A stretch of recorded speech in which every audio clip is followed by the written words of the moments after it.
Super Mario RPG. What makes it so special? There is no doubt, one of the most fascinating elements is indeed represented by the characters.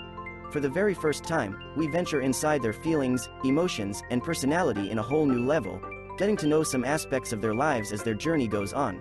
While we know well Mario, Peach, and Bowser, we get to meet Mallow, a boy with magic powers, who learns to overcome his fears during the adventure and is also revealed to be the Prince of Nimbus Land instead of a tadpole, as he originally had thought for most of his life. But there is still a question we never fully answered. Who, exactly, is Geno? Where does he come from? Yes, we know he is a star, or, as he says, a visitor from above, and we are aware of his mission to fix the Star Road, but other than that, his whole life and identity have pretty much remained untold, even to this day. This is why I decided to go further, to try and shed some light on this topic.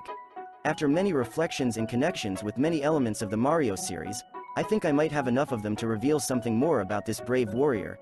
So, get ready to begin, as today we unravel in depth the mystery of Geno's origins.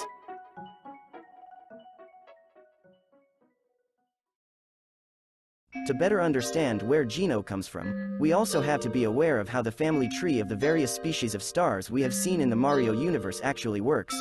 And to explain that, we'll say that there are two important and different factions of stars who inhabit the cosmos.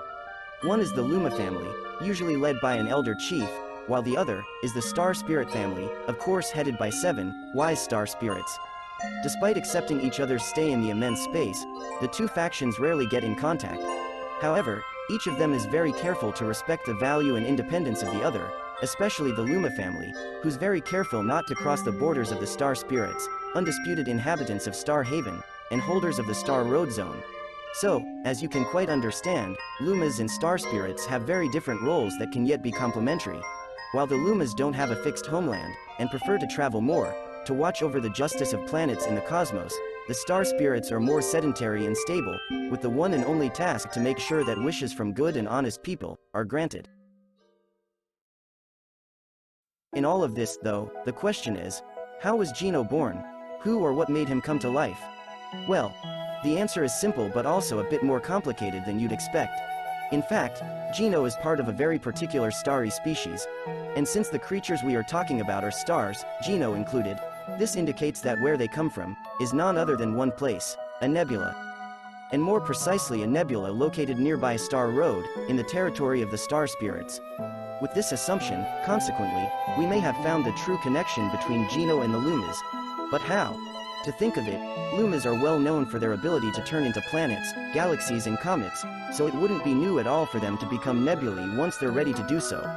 Other piece of evidence that supports this statement is that both Geno and the Lumas appear to speak the same starry language, as seen particularly well in Super Mario RPG, where Geno introduces himself to Mario and Mallow in the forest, and at the end of Super Mario Galaxy 2, where the baby Luma lets out a few words. But then, why does Geno serve the Star Spirits if he comes from a nebula? We could think that he should be part of the Luma faction, and technically, we would be right. However, there is a story that tells us otherwise, as this nebula shouldn't have been there in the first place, as the population of the Star Spirits originally thought. In fact, the story says that the nebula itself was born after the transformation of a Luma who would forever go down in history. Her name was Astria, an enterprising Luma, who, madly in love with the Land of Wishes, was brave enough to travel beyond the boundaries of the Star Spirit territory, to settle there forever, exactly next to the Star Road. After this event, the story also says that, at first, the population of Star Haven didn't rejoice for what had happened, at least not immediately, since the fixed stabilization of the nebula was initially considered invasive, as well as the creatures that came from it, the Nebulians, or, as the inhabitants of Star Haven called them, the Sons of Astria. However, the 7 Star Spirits of the time encouraged their acceptance and annexation to the population of Star Haven, since a prophecy had foretold their arrival. And soon enough, the power of the Nebulians were proved to be very valuable to defend the Land of Wishes from any dark and evil force. And so, the decision was made. The Sons of Astria would be destined to use their powers to serve and protect the Star Road and the entire Land of Wishes until the last day of their life.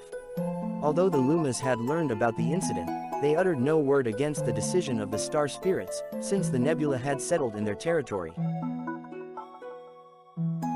So, in other words, Geno is the son of a Luma who transformed into a nebula in the Star Spirit's territory, but even after the annexation, The inhabitants of Star Haven still saw them as strangers, and not part of their population, and this had a consequence. Because the Luma who made them remained silent as a nebula, the starry Nebulians would know the harshness and the fatigues of being star warriors, with their innate devotion for Star Road as their main source of motivation, encouragement and enthusiasm, deprived of the delicate love and care of a mother.